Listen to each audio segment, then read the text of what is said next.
Harry Potter and the Chamber of Secrets, 20th Anniversary Edition, Gryffindor, by J.K. Rowling. Next day, however, Harry barely grinned once. Things started to go downhill from breakfast. In the Great Hall, the 4 long house tables were laden with tureens of porridge, plates of kippers, mountains of toast, and dishes of eggs and bacon. Beneath the enchanting ceiling, today a dull, cloudy grey, Harry and Ron sat down at the Gryffindor table next to Hermione, who had her copy of Voyages with Vampires propped up open against a milk jug. There was a slight stiffness in the way she said morning, which told Harry that she was still disapproving of the way that had arrived. Neville Longbottom, on the other hand, greeted them cheerfully. Neville was a round-faced and accident-prone boy with the worst memory of anyone Harry had ever met. Post due any minute. I think grand-sending on a few things I forgot. Harry had only just started his porridge when, sure enough, there was a rushing sound overhead and 100 or so owls streamed in, circling the hall and dropping letters and packages into the chattering crowd. A big, lumpy parcel bounced off Neville's head, and a second later, something large and grey fell into Hermione's jug, spraying them all with milk and feathers. "Errol!" said Ron, pulling the bedraggled owl out by the feet. Errol slumped unconscious onto the table, his legs in the air and damp red envelope in his beak. "Oh no," Ron gasped. "It's all right, he's still alive," said Hermione, prodding Errol gently with the tip of her finger. "It's not that, it's that." Ron was pointing at the red envelope. It looked quite ordinary to Harry, but Ron and Neville were both looking at it as though they expected it to explode. "What's the matter?" said Harry. She sent me a howler," said Ron faintly. "You better open it," Ron said Neville in a timid whisper. "It'll be worse if you don't. My gran sent me one once, and I ignored it, and..." He gulped. "It was horrible." Harry looked from their petrified faces to the red envelope. "What's a howler?" he said, but Ron's whole attention was fixed on the letter, which had begun to smoke at the corners. "Open it," Neville urged. "It'll all be over in a few minutes." Ron stretched out a shaking hand, eased the envelope from Errol's beak, and slit it open. Neville stuffed his fingers in his ears. A split second later, Harry knew why. He thought for a moment it had exploded. A roar of sound filled the huge hall, shaking dust from the ceiling. Stealing the car? I wouldn't have been surprised if they'd expelled you. You wait till I get a hold of you. I don't suppose you stopped to think what your father and I went through when we saw it had gone." Mrs. Weasley's yells, 100 times louder than usual, made the plates and spoons rattle on the table and echo deafeningly off the stone walls. People throughout the hall were swiveling around to see who had received the howler, and Ron sank so low in his chair that only his crimson forehead could be seen. "Letter from Dumbledore last night? I thought your father would die of shame. We didn't bring you up to behave like this. You and Harry could have both died. Harry had been wondering when his name was going to crop up. He had tried very hard to look as though he couldn't hear the voice that was making his eardrums throb. Absolutely disgusted! Your father's facing an inquiry at work. It's entirely your fault. And if you put another toe out of line, we'll bring you straight home. A ringing silence fell. The red envelope, which had dropped from Ron's hand, burst into flames and curled into ashes. Harry and Ron sat stunned as though a tidal wave had just passed over them. A few people laughed, and gradually a babble of talk broke out again. Hermione closed Voyages with Vampires and looked down at the top of Ron's head. Well, I don't know what you expected, Ron, but don't tell me I deserved it, snapped Ron. Harry pushed his porridge away. His insides were burning with guilt. Mr. Weasley was facing an inquiry at work. After all, Mr. and Mrs. Weasley had done for him over the summer, but he had no time to dwell on this. Professor McGonagall was moving along the Gryffindor table, handing out timetables. Harry took his and saw that they had double herbology with the Hufflepuffs first. Harry, Ron, and Hermione left the castle together, crossed the vegetables patch, and made for the greenhouses, where the magical plants were kept. At least the Howler had done one good thing. Hermione seemed to think that they had now been punished enough and was being perfectly friendly again. As they neared the greenhouses, they saw the rest of the class standing outside, waiting for Professor Sprout. Harry, Ron, and Hermione had only just joined them when she came striding into view across the lawn, accompanied by Gilderoy Lockhart. Professor Sprout's arms were full of bandages, and with another twinge of guilt, Harry spotted the Whomping Willow in the distance, several of its branches now in slings. Professor Sprout was a squat little witch who wore a patched hat over her flyaway hair. There was usually a large amount of earth on her clothes, and her fingernails would have made Aunt Petunia faint. Gilderoy Lockhart, however, was immaculate in sweeping robes of turquoise, his golden hair shining under a perfectly positioned turquoise hat with gold trimming. "Oh, hello there," Lockhart called, beaming around at the assembled students. "Just been showing Professor Sprout the right way to doctor a Whomping Willow. But I don't want you running with the idea that I'm better at herbology than she is. I just happen to have met several of these exotic plants on my travels." "Greenhouse 3 today, chaps," said Professor Sprout, who was looking distinctly disgruntled, not at all her usual cheerful self. There was a murmur of interest. They had only ever worked in Greenhouse 1 before. Greenhouse 3 housed far more interesting and dangerous plants. Professor Sprout took a large key from her belt and unlocked the door. Harry caught a whiff of damp earth and fertilizer, mingling with the heavy perfume of some giant umbrella-sized flowers. Dangling from the ceiling, he was about to follow Ron and Hermione inside when Lockhart's hand shot out. "Harry, I've been wanting a word. You don't mind if he's a couple of minutes late, do you, Professor Sprout?" Judging by Professor Sprout's scowl, she did mind, but Lockhart said, "That's the ticket," and closed the greenhouse door in her face.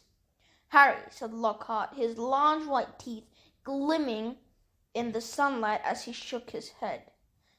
Harry. Completely nonplussed, Harry said nothing. When I heard, well, of course, it was all my fault. Could have kicked myself. Harry had no idea what he was talking about. He was about to say so when Lockhart went on.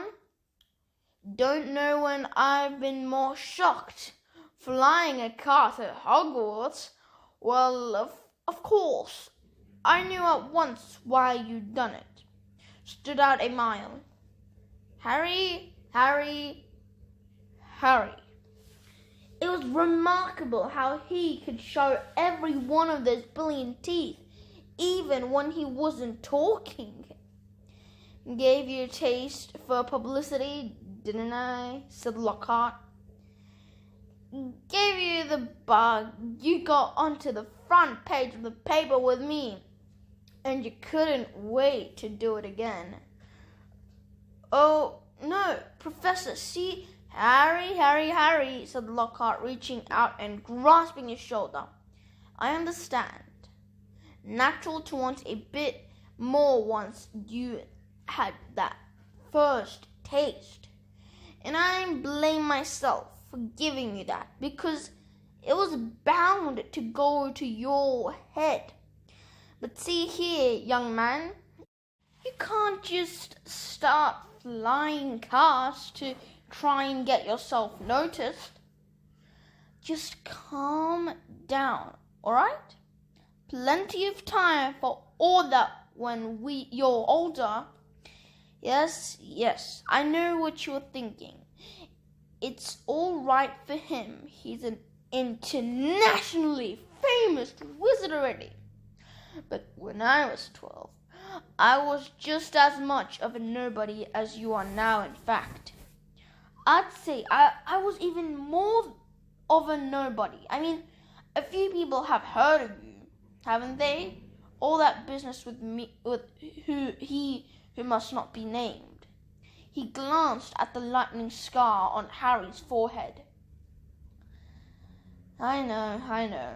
It's not quite as good as winning which Weekly's Most Charming Smile award 5 times in a row, as I have, but it's a start.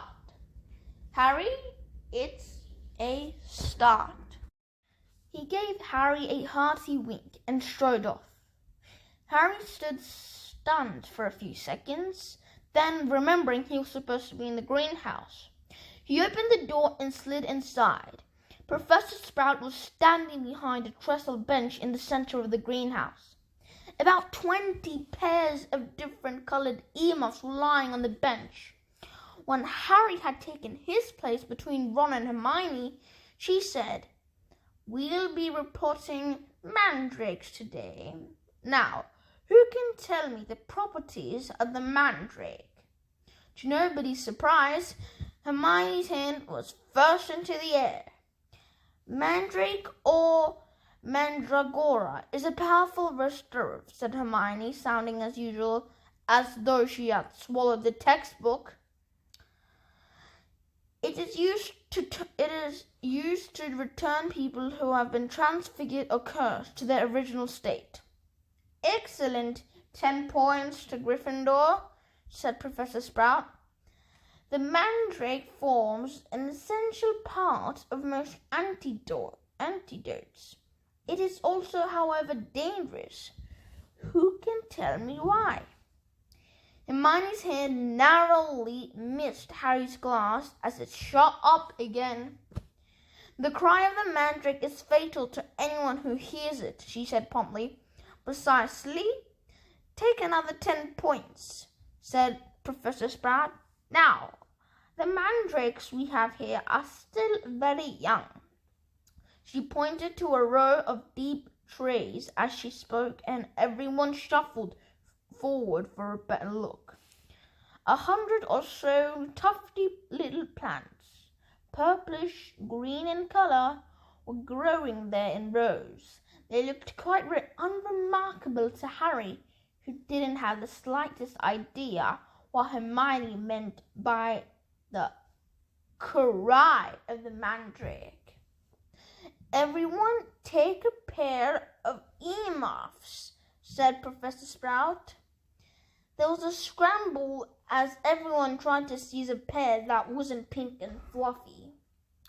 "When I tell you to put them on, make sure your ears are completely covered," said Professor Sprout. "When it is safe to remove them, I will give you the thumbs up." "Right, earmuffs on." Harry snapped the earmuffs over his ears. They shut out sound completely. Professor Sprout put a pink, fluffy pair over her own ears, rolled up the sleeves of her robes, grasped one of the tufty plants firmly, and pulled hard. Harry let out a gasp of surprise that no one could hear. Instead of roots, a small, muddy, extremely ugly baby popped out of the earth.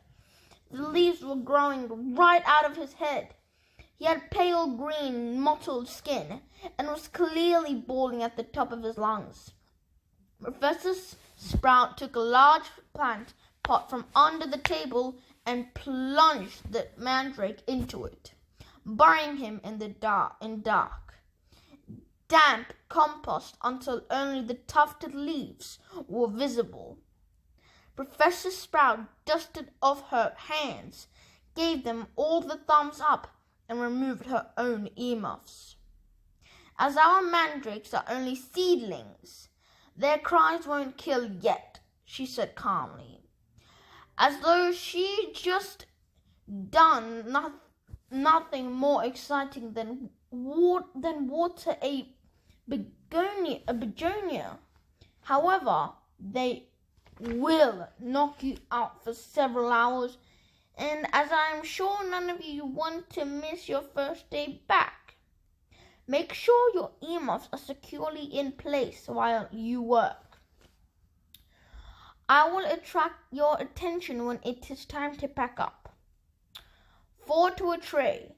There was a large supply of pots here. Compost in the sacks over here. And be careful of the venomous tentacula. It's teething." She gave a sharp slap to a spiky, dark red plant as she spoke, making a draw in the long feelers that had been inching sneakily over her shoulder. Harry, Ron, and Hermione were joined at their tray by a curly-haired Hufflepuff boy. Harry knew by sight but had never spoken to. "Justin Finch Fletchley," he said brightly, shaking Harry by the hand. "Know who you are, of course, the famous Harry Potter. And you're Hermione Granger, always topping everything." Hermione beamed as she had her hand shaken too.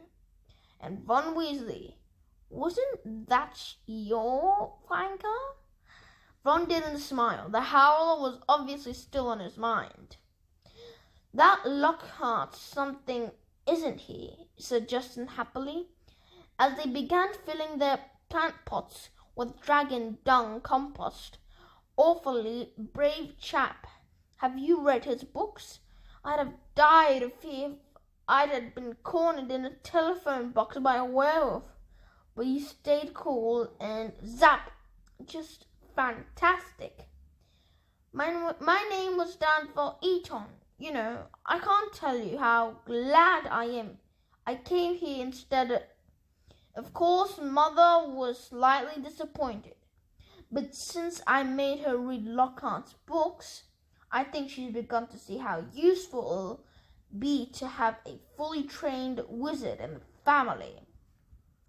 After they didn't have much to talk, their earmuffs were back on, and they needed to concentrate on the mandrakes. Professor Sprout had made it look extremely easy, but it wasn't. The mandrakes didn't like coming out of earth. but didn't seem to want to go back into it either. They squirmed, kicking, flailed their sharp little fists, and gnashed their teeth. Harry spent 10 whole minutes trying to squash a particularly fat one into a pot. By the end of the class, Harry, like everyone else, was sweaty, aching, and covered in earth. They traipsed back to the castle for a quick wash, and then the Gryffindors hurried off to Transfiguration. Professor McGonagall's classes were always hard work, but today was especially difficult. Everything Harry had learned last year seemed to have leaked out of his head during the summer.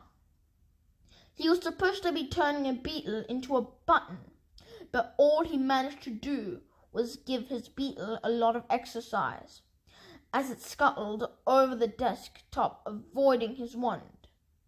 Ron was having far worse problems. He had patched up his wand with some borrowed spello tape, but it seemed to be damaged beyond repair.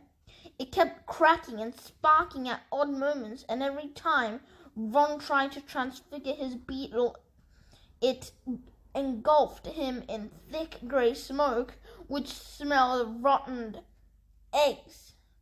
Unable to see what he was doing, Ron accidentally squashed his beetle with his elbow and had to ask for a new one. Professor McGonagall wasn't pleased. Harry was relieved to hear the lunch bell. His brain felt like a wrung sponge.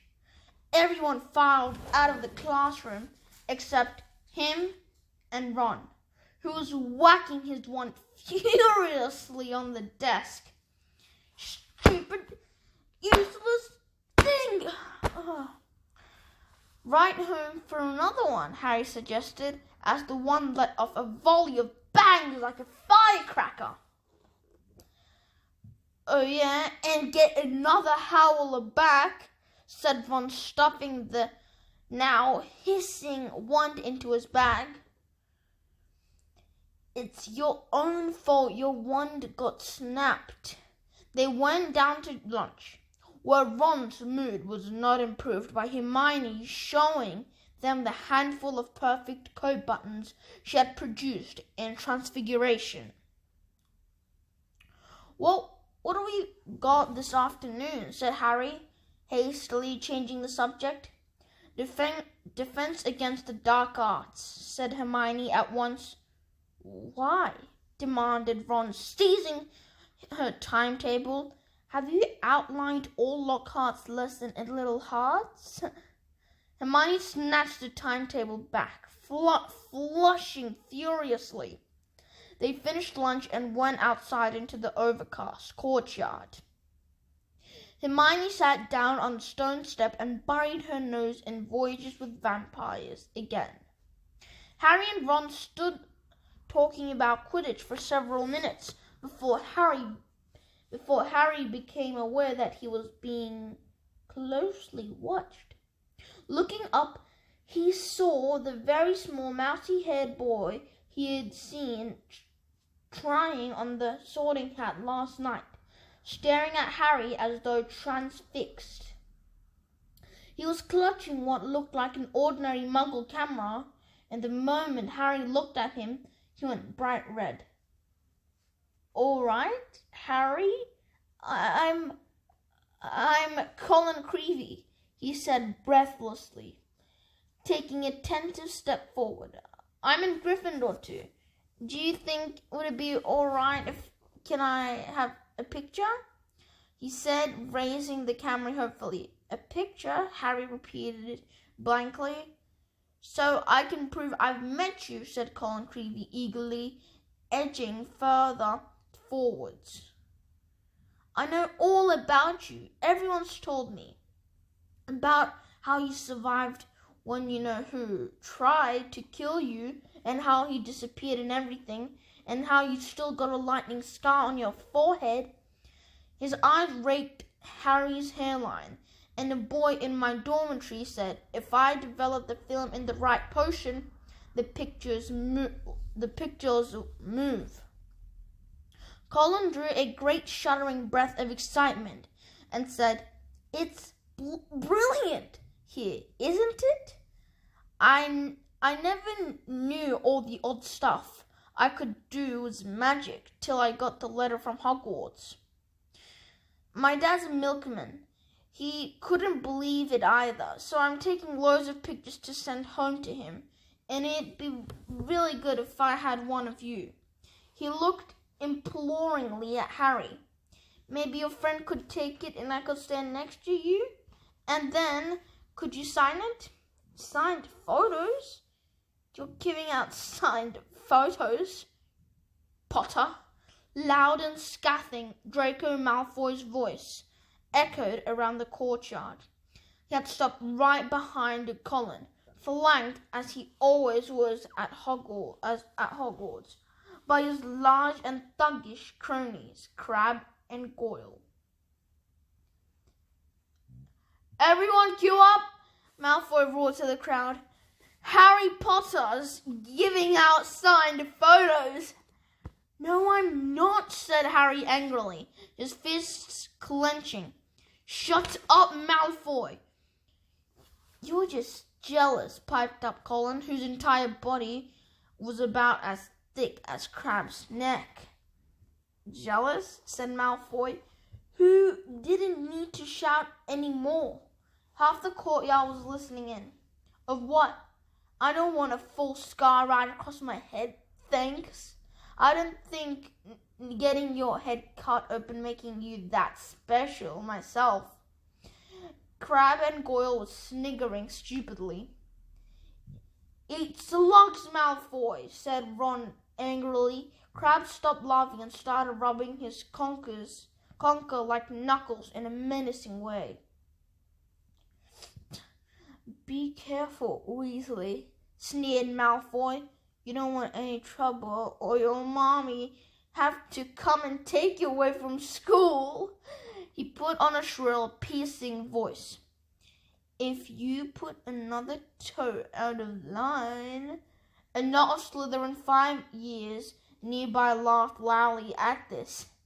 "Weasley would like a signed photo, Potter," smirked Malfoy. "It'd be worth more than his family's whole house." Ron whipped out his spello-taped wand, but Hermione shut Voyages with Vampires with a snap and whispered, "Look out! What's all this? Gilderoy Lockhart was striding towards them, his turquoise robes swirling behind him. "Who's giving out signed photos?" Harry started to speak, but he was cut short as Lockhart flung an arm around his shoulders and thundered jovially. "Shouldn't have asked." "We meet again, Harry."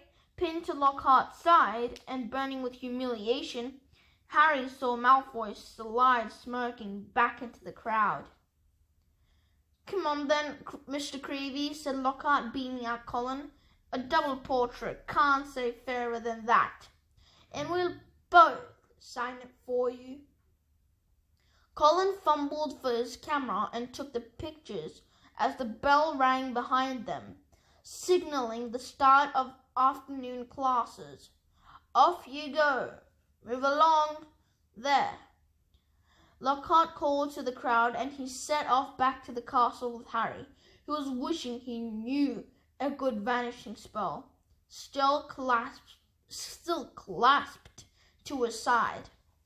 "A word to the wise, Harry," said Lockhart paternally as they entered the building through a side door. "I covered up for you back there with young Creevy. If he was photographing me too, your schoolfellows won't think you're setting yourself up as much." Deaf to Harry's stammer, Lockhart swept him down a corridor lined with staring students and up a staircase. "Let me just say that handing out signed photos at this stage of your career isn't sensible. Looks a tad big-headed, Harry, to be frank. There may well come a time when, like me, you'll need to keep a stack handy wherever you go. But he gave a little chortle. I don't think you're quite there yet. They had reached Lockhart's classroom, and he let Harry go at last. Harry yanked his robes straight and headed for a seat at the very back of the class, where he busied himself with piling all 7 of Lockhart's books in front of him, so that he could avoid looking at the real thing. The rest of the class came clattering in, and Ron and Hermione sat down on either side of Harry. "You could have fried an egg on your face," said Ron.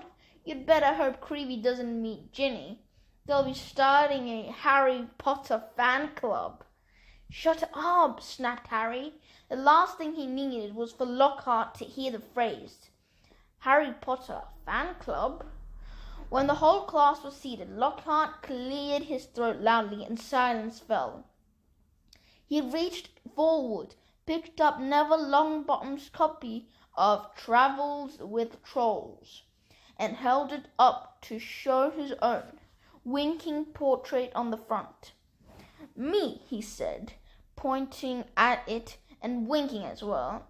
"Gilderoy Lockhart, Order of Melon, 3rd class, honorary member of the Dark Force Defense League, and 5 times winner of Which Weekly's Most Charming Smile Award. But I don't talk about that. I didn't get rid of the Bandit Banshee by smiling at her." He waited for them to laugh. A few people smiled weakly. "I see you've all bought a couple set of my books. Well done. I thought we'd start today with a little quiz, nothing to worry about. Just to check how well you've read them, how much you've taken in." When he handed out the test papers, he returned to the front of the class and said, "You have 30 minutes. Start now." Harry looked at his paper and read, "What is Gilderoy Lockhart's favorite color? What is Gilderoy Lockhart's secret ambition? What, in your opinion, is Gilderoy Lockhart's greatest achievement to date?" On and on it went, over 3 sides of paper, right down to 54. When is Gilderoy Lockhart's birthday, and what would his ideal gift be? Half an hour later, Gilderoy collected in the papers and rifled through them in front of the class. "Tut, tut, hardly any of you remember that my favorite color is lilac. I say so in Year with a Yeti. And a few of you need to read Wanderings with Werewolves more carefully. I clearly state in chapter 12 that my ideal birthday gift would be harmony between all magic and non-magic peoples. Though I wouldn't say no to a large bottle of Ogden's Old Fire whiskey." He gave them another roguish wink. Ron was now staring at Lockhart with an expression of disbelief on his face. Seamus Finnegan and Dean Thomas, who was sitting in front, were shaking with silent laughter. Hermione, on the other hand, was listening to Lockhart with rapt attention, and gave a start when he mentioned her name. "But Miss Hermione Granger knew my secret ambition is to rid the world of evil and market my own range of hair care potions." "Good girl." In fact, he flipped her paper over. "Full marks. Where is Miss Hermione Granger?" Hermione raised a trembling hand. "Excellent," beamed Lockhart. "Quite excellent. Take 10 points for Gryffindor." And so to business. He bent down behind his desk and lifted a large covered cage onto it. Now be warned. It is my job to arm you against the false creatures known to wizard kind. You may find yourselves facing your worst fears in this room. Know only that no harm can befall you whilst I am here. All I ask is that you remain calm. In spite of himself, Harry leaned around his pile of books for a better look at the cage. Lockhart placed a hand on the cover. Dean and Seamus had stopped laughing now. Neville was cowering in his front row seat. I must ask you not to scream, said Lockhart in a low voice. It might provoke them. As the whole class held its breath, Lockhart whipped off the cover. Yes, he said dramatically, Fresby Court Cornish Pixies. Seamus Finnegan couldn't control himself. He let out a snort of laughter which even Lockhart couldn't mistake for a scream of terror. Yes, he smiled at Seamus. Well, they're not very dangerous, are they? Seamus choked. Don't be so sure, said Lockhart, waggling a finger annoyingly at Seamus. Devilish, tricky little blighters they can be. The pixies were electric blue and about 8 inches high, with pointed faces and voices so shrill it was like listening to a lot of budgies arguing. The moment the cover had been removed, they had started jabbering and rocketing around rattling the bars, and pulling bizarre faces at the people nearest them. Right then, Lockhart said loudly, Let's see what you make of them. And he opened the cage. It was pandemonium. The pixies shot in every section like rockets. 2 of them seized Neville by the ears and lifted him into the air. Several shot straight through the window, showering the back row with broken glass. The rest proceeded to wreck the classroom more effectively than a rampaging rhino. They grabbed ink bottles and sprayed the class with them, shredded books and papers, tore pictures from the walls, appended the waste bin, grabbed bags and books and threw them out of the smashed window. Within minutes, half the class was sheltering under desks, and Neville was swinging from the candelabra in the ceiling. Come on now, round them up. They're only pixies, Lockhart shouted. He rolled up his sleeves and brandished his wand and bellowed. Peskipski Pastronomy!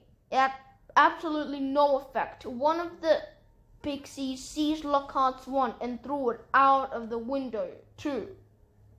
Lockhart gulped and dived under his own desk, narrowly avoiding being squashed by Neville, who fell a second later as the candelabra gave away. The bell rang and there was a mad rush towards the exit. In the relative calm that followed, Lockhart straightened up, caught sight of Harry, Ron, and Hermione, who were almost at the door, and said, Well, I'll ask you 3 to just nip the rest of them back into their cage. He swept past them and shut the door quickly behind him. Can you believe him? Roared Ron as one of the remaining pixies bit him painfully on the ear. He just wants to give us some hands-on experience, said Hermione, immobilizing 2 pixies at once with a clever freezing charm and stuffing them back into their cage. Hands on, said Harry, who was trying to grab a pixie dancing out of reach with its tongue out. Hermione, he didn't have a clue what he was doing. Rubbish, said Hermione. You read his book. Look at all those amazing things he's done. He says he's done, Ron muttered. Chapter 7. Mudbloods and Murmurs. Harry Potter and the Chamber of Secrets, 20th Anniversary Edition, Gryffindor, by J.K. Rowling. Next day, however, Harry barely grinned once. Things started to go downhill from breakfast. In the Great Hall, the 4 long house tables were laden with tureens of porridge, plates of kippers, mountains of toast, and dishes of eggs and bacon. Beneath the enchanting ceiling, today a dull, cloudy grey, Harry and Ron sat down at the Gryffindor table next to Hermione, who had her copy of Voyages with Vampires propped up open against a milk jug. There was a slight stiffness in the way she said morning, which told Harry that she was still disapproving of the way that had arrived. Neville Longbottom, on the other hand, greeted them cheerfully. Neville was a round-faced and accident-prone boy with the worst memory of anyone Harry had ever met. Post due any minute. I think grandstanding on a few things I forgot.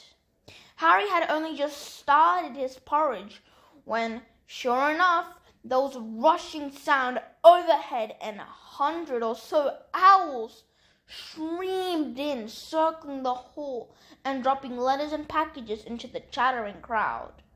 A big, lumpy parcel bounced off Neville's head, and a second later, something large and grey fell into Hermione's jug, spraying them all with milk and feathers. "Errol!" said Ron, pulling the bedraggled owl out by the feet. Errol slumped unconscious onto the table, his legs in the air and damp red envelope in his beak. "Oh no," Ron gasped. "It's all right, he's still alive," said Hermione, prodding Errol gently with the tip of her finger.